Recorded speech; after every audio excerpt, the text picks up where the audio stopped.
अस्सलाम वालेकुम, मेरा नाम है राशिद अली। आज की क्लास हमारी टेक्स्ट के ऊपर है कि टेक्स्ट किस तरह से लिख सकते हैं, उसको किस तरह से हम एडजस्ट कर सकते हैं और टेक्स्ट के ऊपर हम क्या क्या बना सकते हैं एडोबी फोटोशॉप के अंदर। तो चलिए स्टार्ट करते हैं। सबसे पहले आपको यहाँ पर एक टूल दिख रहा होगा टेक्स्ट का, जिसमें आपको चार तरह की चीज़ें इसमें वेरिएशन दिख रही होंगी। Horizontal type tool, vertical type tool, vertical type mask tool और हॉरिजॉन्टल टाइप मास्क टूल। हमें मास्क टूल से कोई लेना देना नहीं है, इन दो को छोड़ दो, क्योंकि जैसे कि मैंने पहले कहा कि हमने फजूल चीज़ें नहीं सीखनी, हमें बस इन दो पे काम करना है। तो सबसे पहले हमारा जो मेजर काम होता है वो फर्स्ट वाले के अंदर ही होता है, तो हम फर्स्ट वाले पे सबसे ज़्यादा फोकस करेंगे। तो टेक्स्ट हमने सेलेक्ट कर लिया, लेकिन यहाँ पर हमने अपनी एक फ़ाइल ओपन करनी है। ज़्यादातर लोगों को फ़ाइल ओपन करना अभी तक नहीं आया है, तो मैं पहले बता दूँ, आपने यहाँ पर न्यू के ऊपर जाना है और यहाँ पर आपने अपना कोई भी साइज़ आप यहाँ पे दे सकते हैं, क्योंकि मैंने पहले बताया हुआ साइज़ किस तरह से दिया जाता है। बस आपने A4 के ऊपर डबल क्लिक करना है, वैसे आपके पास फाइल आ जाएगी। ठीक है, उसके बाद आपको इमेज के ऊपर जाना है। इमेज रोटेशन 90 डिग्री रोटेट कर दें तो ऐसे आपके पास लैंडस्केप कैनवास बन जाएगा। Z प्रेस करके आपको यहाँ पर एक निशान दिखेगा फिट ऑफ स्क्रीन, आपने फिट स्क्रीन कर देना है। ठीक है, अच्छा, इतना कर लेने के बाद आपको यहाँ पर एडजस्टमेंट टूल के अंदर जाना है और यहाँ पर कोई भी कलर चूज़ कर लेंगे हम, और यहाँ पर मैं कोई ये वाला कलर चूज़ कर लेता हूँ, ये अच्छा लग रहा है। उसके बाद इसको लॉक कर दो यहाँ से, ताकि ये मूव ना कर सके। ठीक है, तो ये हो गया लॉक। उसके बाद टेक्स्ट के ऊपर जाके हम यहाँ पर क्लिक करेंगे और कुछ भी लिखेंगे, जैसे कि क्या, जैसे कि मैंने यहाँ पे हेलो लिखा। ठीक है, हेलो लिखने के बाद कंट्रोल A प्रेस किया आर सेलेक्ट करने के लिए। ऊपर आपको प्रॉपर्टीज शो हो रही है, जिसमें आप फ़ॉन्ट चेंज कर सकते हो, फ़ॉन्ट की टाइप चेंज कर सकते हो कि उसका बोल्ड हो, इटैलिक हो या एक्स्ट्रा बोल्ड हो। यहाँ पे फ़ॉन्ट का साइज़, हम फ़ॉन्ट का साइज़ सेट करते हैं। यहाँ पर ड्रॉप डाउन पर क्लिक करके मैं 36 पे क्लिक कर रहा हूँ। यहाँ पर ये जो टेक्स्ट आपको शो हो रहा है, इस पर देखो कर्सर आपका चेंज हो रहा है। ठीक है, यहाँ पर आपको अपने माउस से क्लिक होल्ड करके लेफ़्ट या राइट की तरफ मूव कर सकते हैं। इससे क्या होगा, अगर आप लेफ़्ट करते हैं तो साइज़ छोटा होगा और राइट करेंगे तो साइज़ बड़ा हो जाएगा, इस तरीके से। ठीक है, तो इसको मैं यहाँ पर रख रहा हूँ और टेक्स्ट को वापस से पकड़ते हैं। तो यहाँ पर देखो, यहाँ पर इसको मैं थिन करूँगा तो ये थिन हो जाएगा, बोल्ड करूँगा तो बोल्ड हो जाएगा। ठीक है, लेकिन उससे पहले आपने यहाँ पर फ़ॉन्ट देख लेना है कि आपके पास फ़ॉन्ट कौन सा है। अब मैंने जो फ़ॉन्ट यूज़ किया है ना, यहाँ पर अगर आप नाम देख सकते हो, ठीक है, यहाँ पर मैंने ये नाम रखा हुआ है। एक सेकंड में आपको अच्छे से दिखा भी देता हूँ, ये नाम है। ठीक है, मैं जो फ़ॉन्ट यूज़ कर रहा होता हूँ उसके मैं आपको कुछ नाम बता दूँ, ताकि आप वो फ़ॉन्ट डाउनलोड भी कर सकते हो। डाउनलोड करने का तरीका मैं आपको बाद में बता दूंगा, फिलहाल बस आपने नाम नोटिस करके रखना है। ये वो फ़ॉन्ट है जो मैं यूज़ करता हूँ। ठीक है, ये भी ठीक है। ठीक है, और इंटर, कूपर, कूल। ठीक है, तो ये फ़ॉन्ट्स के नाम है और ये वो फ़ॉन्ट है जो मैं यूज़ कर रहा होता हूँ। ये सारी फ़ॉन्ट फैमिलीज़ हैं। फ़ॉन्ट फैमिलीज़ का मतलब ये जिसके अंदर bold, italic, regular, light, medium, extra bold, ये पूरी चीज़ें सारी आपको मिलेंगी सब के अंदर। और कोई ऐसा फ़ॉन्ट होता है जिसके अंदर सिर्फ ये है ही नहीं, आपको सिर्फ या तो बोल्ड मिलेगा या इटैलिक मिलेगा या तो लाइट मिलेगा। उसको हम सिर्फ फ़ॉन्ट कह सकते हैं, फ़ॉन्ट फैमिली नहीं कह सकते इसको। ठीक है ना, तो फ़ॉन्ट फैमिली के अंदर ये सारी चीज़ें अवेलेबल होती हैं। जैसे कि यहाँ पर ये मैंने फ़ॉन्ट रखा है और इसके अंदर देखो फैमिली के अंदर क्या है, एक्स्ट्रा लाइट। इसको मैं डायरेक्टली इस तरह से अप्लाई कर सकता हूँ, ये देखो। ठीक है, तो यहाँ पर वो हर फैमिली आपको यहाँ पर अवेलेबल है। तो यहाँ पर आप रैंडमली कोई सा भी से फ़ोन रख सकते हैं। यहाँ पर आपको प्रीव्यू दिखाएगा, लेकिन अगर आप कोई भी फ़ोन लगाते हो तो यहाँ पर देखो आपको कोई चीज़ नहीं मिलती, ये सिंगल फ़ॉन्ट है। ठीक है, और यहाँ पर अगर मैं ये देखो गौतम अगर मैं यूज़ कर रहा हूँ तो देखो फ़ॉन्ट पूरी फैमिली है इसके अंदर। इस पर light italic, book, medium, bold, black, thin, ultra thin, यहाँ पे हर चीज़ हमें यहाँ पर मिलती है। तो ये हमें इस तरह के फ़ॉन्ट हमें यूज़ करने चाहिए। ठीक है, तो अभी मैंने फ़ॉन्ट यूज़ किया ये, उसके बाद फ़ॉन्ट का साइज़, फ़ॉन्ट की टाइप, फ़ॉन्ट मैंने आपको बता दिया। अब यहाँ पर ये चीज़ बताऊँ कि आपका फ़ॉन्ट जो है वो अभी हॉरिजॉन्टल है। ठीक है, इस डायरेक्शन में, यहाँ से लेकर यहाँ तक। मैं आपको सही से अगर दिखाऊँ, ये देखो अभी मैं टेक्स्ट किस तरफ लेके गया हूँ, लाइन यहाँ से लेकर यहाँ तक, तो आपका टेक्स्ट किस तरफ है, इस तरफ हॉरिजॉन्टल। इसको मुझे चेंज करना है, यहाँ पे क्लिक करूँगा ये वर्टिकल हो जाएगा, यहाँ पे क्लिक करूँगा तो ये हॉरिजॉन्टल हो जाएगा। ठीक है, तो यहाँ पर इसकी टाइप भी चेंज कर सकते हो कि इसको वर्टिकल करना है कि हॉरिजॉन्टल करना है। उसके बाद यहाँ पर शार्प, या इसको बोलते हैं एंटी अलियास। तो यहाँ पर अगर आप इसको फुल जूम करो, फुल जूम मैंने कैसे किया, कीबोर्ड से प्रेस करना है अल्ट और अपने माउस व्हील को आगे की तरफ रोटेट करो, तो यहाँ पर आपको इस तरह के बॉक्सेस दिखेंगे। अब यहाँ पर गौर करने वाली बात है, वैसे इसका इतना बड़ा फर्क नहीं पड़ता, आपको बाय डिफॉल्ट शार्प है तो उसको शार्प ही रहने दो, लेकिन देख लो कि इससे फर्क क्या आता है। नॉन करूँगा तो क्या होगा, शार्प करूँगा तो क्या होगा, क्रिस्प करूँगा तो किससे फर्क आ रहा है, देखो माइनर सा फर्क आ रहा है इसके अंदर, ये देखो। पर ये इतना माइनर सा इफेक्ट है कि इससे कोई फ़र्क नहीं पड़ता, तो इसको आप नॉन पे करें या शार्प पे करें या बाय डिफ़ॉल्ट शार्प पे ही है तो रहने दें, ठीक है, इससे कोई फ़र्क नहीं पड़ना। हम आते हैं वापस, जूम आउट करते हैं इसको, यहाँ से मैं इसकी अलाइनमेंट रख सकता हूँ, सेंटर, राइट, लेफ्ट, ठीक है। तो इसको मैं बाकायदा आपको दिखाता हूँ इस तरीके से कि अगर आपने अपने टेक्स्ट को ऐसे क्लिक होल्ड करके और ऐसे स्केल करके थोड़ा सा आपने एक साइज रख दिया, अब यहाँ पर क्या हो गया, एक आपका टेक्स्ट बॉक्स बन चुका है। अगर आपके पास इस तरह से ख़राब आ रहा है ना, तो इसका आसान सा हल, यहाँ पर जाओ, ये देखो कैरेक्टर स्टाइल में जाना है, यहाँ पर ऑटो, यहाँ पर 0, यहाँ पर 100, 0 और यहाँ पर भी 0, तो ये वापस अपनी जगह पर आ जाएगा। ठीक है, फ़ॉन्ट का साइज़ हमने यहाँ से छोटा कर लेना है।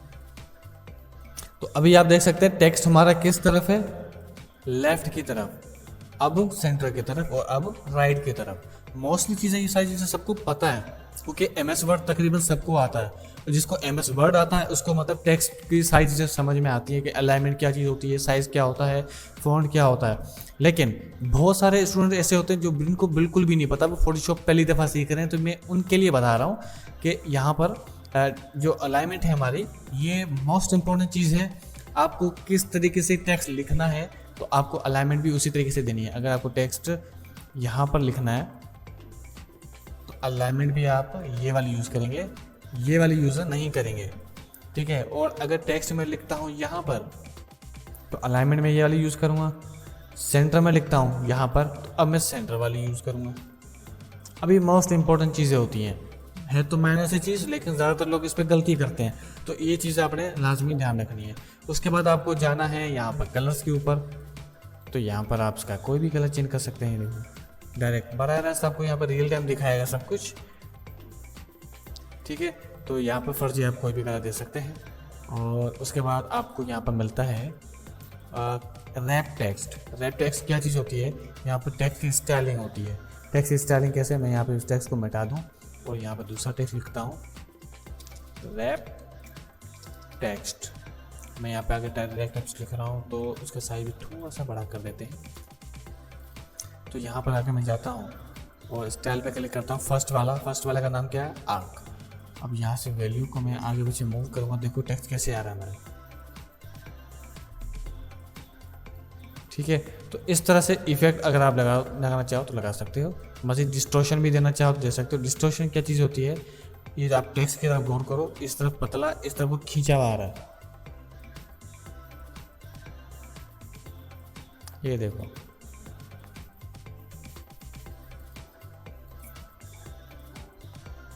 ठीक है। तो ये इस तरह के इफेक्ट आप भी दे सकते हो, इस तरीके से आप मज़ीद देख लेना। इसमें और भी बहुत सारे इफेक्ट्स हैं, ये देखो यहाँ पर ऐसे है। और एक सेकेंड, यहाँ पर थोड़ा सा एक मसला आ रहा है, मैं इसको सॉल्व करूँ, ये देखो, ठीक है। फिर बल्ब, उसके बाद फ्लैग, ठीक है। तो इस तरह से आप देख सकते हो। मज़ीद सेटिंग है, आपने इसके अंदर छेड़ना है, आप देख लीजिएगा। उसके बाद करेक्टर स्टाइल में आना है। करेक्टर स्टाइल में तकरीबन हर चीज़ हमारी सेम है, बस जो मेन चीज़ है वो मैं लाजमी बताऊंगा आपको कि अगर आपके पास एक से ज़्यादा टेक्स्ट लिखे, एक से ज़्यादा लाइन के अंदर टेक्स्ट लिखे हुए, जैसे कि ये एक लाइन, ये दूसरी लाइन, तो इन दोनों को आपने सेलेक्ट कर लेना है। और ये है आपकी, इसका नाम मैं आपको बता दूँ, उसको बोलते हैं लीडिंग, ठीक है। लीडिंग से होता क्या है, आपने यहाँ पर वैल्यू नहीं सिलेक्ट करनी, आपने यहाँ पर जाना है जहाँ पे नाम लिखा हुआ है। यहाँ पर देखो, यहाँ पे आपको एक स्क्रॉलर दिया हुआ है, उस पर आपने क्लिक होल्ड करना है और राइट और लेफ्ट की तरफ आपने मूव करना है। राइट की तरफ करोगे तो टेक्स्ट आपका नीचे जाएगा और लेफ्ट की तरफ करोगे तो टेक्स्ट आपका ऊपर जाएगा। अगर फॉर एग्जाम्पल यहाँ पर बहुत सारी लाइनें लिखी हैं, जैसे कि मैं लिखता हूँ माइक्रोसॉफ्ट एडोब। अब देखो टेक्स्ट जैसे गुस्से में एक दूसरे के दरमियान, क्योंकि वैल्यू बहुत ज़्यादा दी हुई है, तो ये मैं इस तरीके से दूंगा तो ये सेट हो जाएगा। देखो तो इसको जितना करीब करना चाहो करीब करो, इतना ठीक है, इतना भी ठीक है, ये ठीक नहीं है, ये बिल्कुल भी ठीक नहीं है। तो ये हम अपने डिज़ाइन के हिसाब से खुद सेट करते हैं, ठीक है। उसके बाद ये क्या चीज़ है, ये है टेक्स्ट के दरमियान की स्पेसिंग। ये देखो ये स्ट्रेच और ये है अपना हॉरिजॉन्टल स्ट्रेच, ठीक है। मोस्टली ये यूज़ नहीं होता है, बल्कि यूज़ ही नहीं होता है, ठीक है, उसको देखना ही नहीं है। ऊपर से आप किसी सिलेक्टेड टेक्स्ट को ऊपर नीचे करना चाहते हो तो वो आप यहाँ पर बेस लाइन से कर सकते हो। ये देखो ये भी मोस्ट इंपॉर्टेंट है, काफ़ी दफ़ा इस्तेमाल होता है ये, ठीक है। इसको क्या, इसका मतलब क्या है कि हमने जो टेक्स्ट सिलेक्ट किया है सिर्फ उसी को ये ऊपर नीचे मूव करवाएगा, ठीक है। उसके बाद यहाँ पे फॉक्स बोल्ड है, ये एक्स्ट्रा बोल्ड करके देता है, ये इटैलिक करके देगा। इसमें टेक्स्ट आपका हल्का सा टेढ़ा होता है, इस पर आपके सारे टेक्स्ट जो हैं वो कैपिटल हो जाते हैं। जैसे कि अगर यहाँ पर मैं कुछ लिखता हूँ ऐसे करके, जैसे कि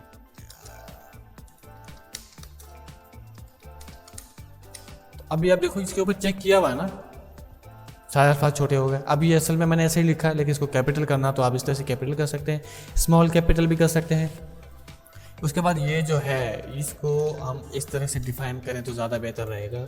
ये फार्मूला किस किस को नहीं पता, सबको पता है। अब H2O को हम इस तरह से भी लिख सकते हैं, सॉरी इस तरह से लिख सकते हैं और इस तरह से भी लिख सकते हैं, ठीक है। तो अगर आपने कोई मैथ वाली चीज़ लिखनी हो, केमिस्ट्री वाली, तो आप इस तरह से बेस दे सकते हो, इस तरह से सुपर स्क्रिप्ट दे सकते हो, इस तरह से सब स्क्रिप्ट दे सकते हो। सुपर स्क्रिप्ट सब स्क्रिप्ट, ठीक है, ये सुपर स्क्रिप्ट और ये सब स्क्रिप्ट। उसके बाद नीचे अंडरलाइन देनी है, देखो नीचे अंडरलाइन आ चुकी है। और स्ट्राइक थ्रू देना है, स्ट्राइक थ्रू मतलब बीच में लाइन देना, ये देखो, और ये अंडरलाइन और ये स्ट्राइक थ्रू, बीच में लाइन देना, ठीक है। ये थी इसकी बेसिक सी चीज़ें। अच्छा, इसमें और भी बहुत सारी चीज़ें हैं, जैसे कि पैराग्राफ। अब पैराग्राफ में ये अलाइनमेंट मैं आपको बता चुका था। उसके बाद यहाँ पर ये भी चीज़ें हैं, लेकिन इन पे फोकस नहीं करना है अभी, हमने कोई इसका काम नहीं है, ठीक है। अब आपको क्या करना है, यहाँ पर जाना, इसमें जितने भी फंक्शन है वो उसके अंदर दिए हुए हैं, लेकिन पैराग्राफ के अंदर थोड़ा सा चेंज दिया हुआ है, ठीक है। अब पैराग्राफ के अंदर हम क्या क्या कर सकते हैं, जैसे कि इसके अंदर मैं कुछ लिख रहा हूँ, यहाँ पर आना इधर, ये देखो यहाँ पे मैंने उर्दू लिख लिया और यहाँ पर मैं उर्दू टाइप कर सकता हूँ, ये देखो। लेकिन अब मसला कैसे उर्दू लेकर आए, हमारे कंप्यूटर में उर्दू तो चलती नहीं है, ज़्यादातर स्टूडेंट मुझे ये कहते हैं। तो फिर इसका हल ये है कि आपको कीबोर्ड से प्रेस करना है विंडोज़, नहीं तो आप यहाँ पर भी क्लिक कर सकते हैं। आपने लिखना है रीजन, सॉरी इंग्लिश में लिखना है रीजन।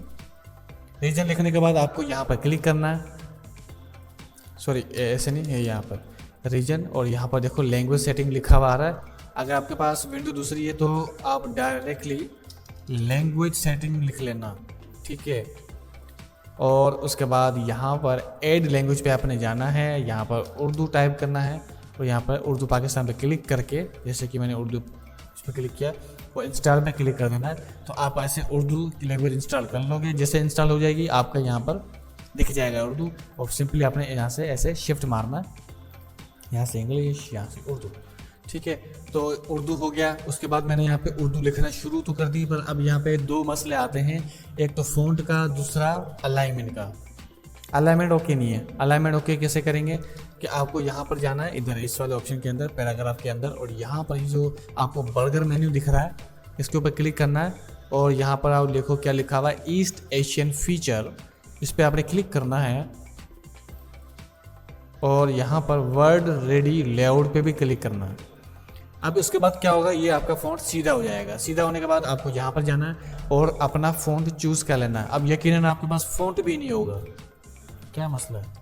यहाँ पर देखो जितने भी मैंने बहुत सारे फ़ॉन्ट बताया ना, सारे इंग्लिश के हैं, उर्दू का तो कोई फ़ॉन्ट मैंने बताया नहीं। तो ये उर्दू के फ़ॉन्ट के नाम है, मेहरबानी करके इनको डाउनलोड कर लीजिएगा। जमील नूरी,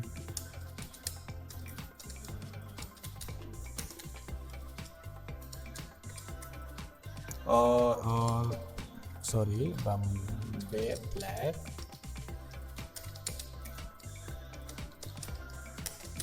ये सारे फ़ॉन्ट के नाम है जो आपको लाजमी रखने हैं, ठीक है। ये कुछ अभी मेरे जहन में आ रहे हैं, अभी और भी हैं लेकिन मेरे अभी दिमाग में अभी आए नहीं रहे नाम उनके।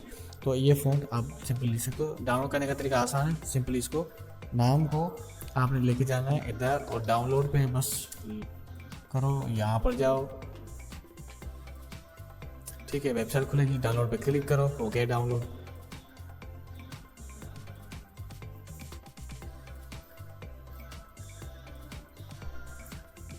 ठीक है, जब डाउनलोड हो जाए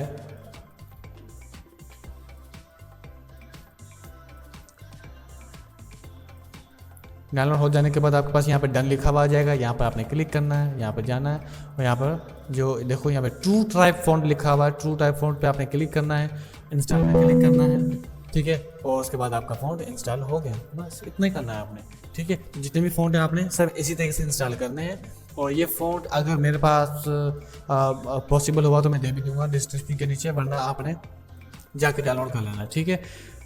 मैं यहाँ पर फ़ॉन्ट दे रहा हूँ, देखो फ़ॉन्ट आपका आ चुका है। तो यहाँ पर मैं लिखूँगा उर्दू, तो कैसे आएगी मेरी उर्दू, ये a dog to shop, sorry Photoshop है, ठीक है। ऐसे मैं कुछ और भी लिखना चाहता हूँ, अस्सलाम वालेकुम, मेरा नाम राशिद है, ठीक है। अच्छा, आपको अगर ये नहीं पता कि उर्दू के कौन से अल्फाज किस कीबोर्ड के लेटर के अंदर है या बटन के अंदर है, तो उसका भी एक आसान सा हल है। आपको यहाँ पर इंग्लिश वाले पे जाना है, कीबोर्ड पे प्रेस करो विंडोज़ का बटन और उसके बाद आपने टाइप करना है ओएस के, क्लिक कर लो तो ये आपको कीबोर्ड दिख गया। अब यहाँ पर आप जाओ उर्दू के अंदर, अब देखो, तो अब फॉर एग्जांपल मैं अब यहाँ पर टेक्स्ट ही सारा मिटा दूँ, सॉरी, ठीक है। अभी मैं मिटा रहा हूँ। अब इसके ऊपर मुझे लिखना है तो मैं कैसे लिखूँगा, ऐसे भी लिख सकता हूँ मैं, ये देखो, ठीक है। नहीं तो आप कीबोर्ड से भी टाइप कर लो, कोई मसला नहीं है। देखो मीम से मीम आ रहा है, तो ऐसे आप कर सकते हो, ऐसे आप प्रैक्टिस करनी है। तो ये है उर्दू लिखने का तरीक़ाकार।